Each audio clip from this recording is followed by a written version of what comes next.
ఇక చూడు, సన్నబియ్యం వచ్చినాయని సంబరపడే లోపే కేంద్ర ప్రభుత్వం దెబ్బేగిచ్చింది చూడు రీడంగా. గ్యాస్ పైన 50 రూపాయలు పెంచిరట, అక్షరాల 50 రూపాయలు. గృహ వినియోగ సిలిండర్పై 50 రూపాయలు పెంపు.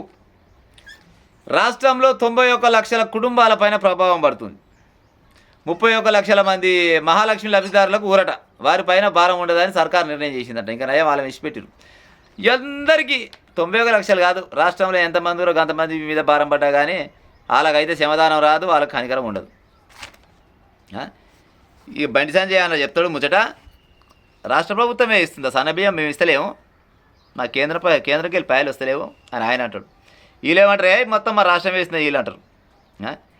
ఇప్పుడు తెలియక అడుగుతున్నా, తెలిసిన వాళ్ళు కామెంట్ సమాధానం చెప్పు, నష్టం లేదు. కానీ కేంద్రం అంటే ఏంది, రాష్ట్రం అంటే ఏంది నాకు అర్థం కాదు. కేంద్ర ప్రభుత్వం అంటే ఏంది, రాష్ట్ర ప్రభుత్వం అంటే ఏంది? రాష్ట్ర ప్రభుత్వం అయిన ప్రజలే, కేంద్ర ప్రభుత్వం అయిన ప్రజలే కదా. ఈ రాష్ట్రాలలో అన్ని రాష్ట్రాలు కలిసి ఎంతో కొంత పనులు ఇస్తున్నాయి కదా కేంద్ర ప్రభుత్వం నడిచేది.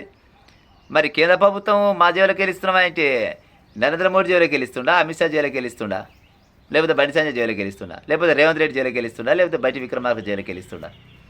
ఓళ్ళు జైలుకి వెళ్ళిస్తారు చెప్పాలి కదా. ప్రజల సొమ్ముని, ప్రజల దగ్గర తీసుకున్న సొమ్ముని దాన్ని ఎంతో కొంత ఉపయోగించి కొన్ని ఖర్చు పెట్టమని చెప్తే మీకు నచ్చిన రకంగా గ్యాస్ ధర వేస్తారు, ఇటు పోతే ఏది డీజిల్ పెట్రోల్ ధర వేస్తారు. ఇక 2 రోజులు అయితే ఆపని కూడా అవుతుంది. కానీ ఇలా గ్యాస్ పెరిగింది, రేపు అది పెరగదా? కర్మజాలి కనుక ఇంకా గ్యాసు డీజిల్ పెట్రోల్ ఏది మన డీజిల్ పెట్రోల్ పైన ఇంకా అధికారికంగా ఇంకా పెంచడమని చెప్తే ఇక చూడు కథ ఇంకా వేరే తిరుగుంటుంది. ఇక నిత్యావసర వస్తువులు మొత్తం పెడతాయి. ఆడ గ్యాస్ నూనె ఏది మన పెట్రోల్కు డీజిల్కు ఆడ ఒక పావుల పెరిగింది అనుకో, ఈడ కిలో కూరగాయల పేరు మీద 2-3 రూపాయలు పెరుగుతుంది.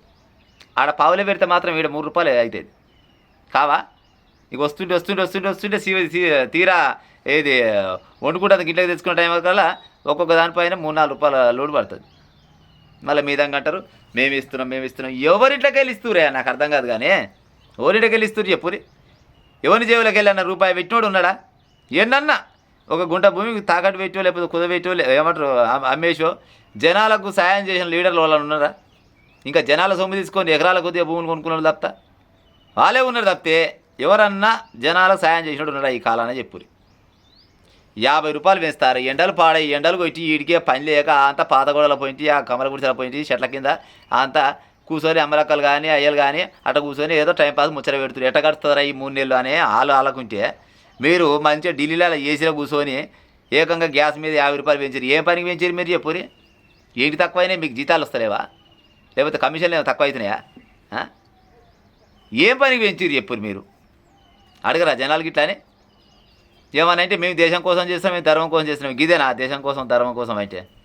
గిట్ 50 రూపాయలు 50 రూపాయలు వేస్తారు వస్తున్నాయి ఏకంగా ఒకసారి. ఇవాళ నువ్వు వేసినా రేపు ఇంకో ఆయన వేస్తాడు. ఇక పైకి పోతూనే ఉంటుంది, ఇక తగ్గేది ఉండదు. ఇవన్నీ అయిపోయాక తీరా ఎలక్షన్లు వచ్చే సమయానికల్లా ఫ్రీ, అన్నీ ఫ్రీ, ఇది ఫ్రీ అది ఫ్రీ, లొడ పీస్ ఆసుపత్రి అన్నీ ఫ్రీ. మరి ఇప్పటిదాకా పెంచితివి ఈ పైసలన్నీ ఎక్కడ పోతాయి? మళ్ళీ అప్పుడేమో ఫ్రీ అవుతుంది. ఇప్పుడేమో ఇన్ని పైసలు పెట్టినా కానీ దిక్కుండదు. ఆయన ఫ్రీ అంటే ఆయన ఎట్టు వస్తాయి మళ్ళీ? అంటే అధికారం కోసం. అది కేంద్రమైనా రాష్ట్రమైనా ఏ రాష్ట్రమైనా గదే పని కదా చేసేది.